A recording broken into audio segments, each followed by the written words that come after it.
পহিলা বৈশাখ পালন করলে শিখ হয়। আমরা কি হিন্দু? পহিলা বৈশাখের মুখে লাথি মারতে জন্ম নিয়েছি। পহিলা বৈশাখ মানে আমি কি হিন্দুর বাচ্চা? পহিলা বৈশাখের মুখে লাথি মারতে জন্ম নিয়েছি। এ দেশের মাটিতে সুনাগরিক বেঁচে আছি। এ দেশের সরকারকে জেলে রাখা দরকার। বাংলাদেশের মাটিতে যদি দুইজন সুনাগরিক থাকে, আমরা তার একজন হব। অতএব মনে রাখা ভালো হবে, মুসলমান ঘরে জন্ম নিয়েছি। আমি মুসলিম চির রণবীর, মরণকে করি না ভয়। মরলে শহীদ, বাঁচলে রাজি, আমার উভয় সমান। জেল যতটুকু সেও ততটুকু, বাইরে যতটুকু ভিতরে ততটুকু। মরলে শহীদ, বাঁচলে গাজী, উভয়ই আমার সমান। আমি এই জীবনের 5 পয়সা দাম দিনে আমি মুসলিম চির রণবীর। আমি পহিলা বৈশাখের মুখে লাথি মারি। আমি মুসলিম, আমি এই দেশে বসবাস করি।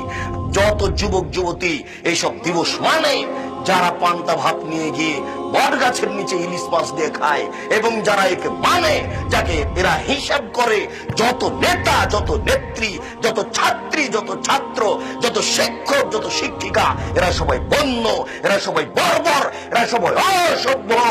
যারা এইসব দিনকে পালন করে, আমি আব্দুর রাজ্জাক যদি তাদের মুখ প্রমাণ না করতে পারি, আমি জাতির সামনে জিন্দেগি তার কোনোদিন আসবো না। আজকে শেষ করলাম। আমার মরা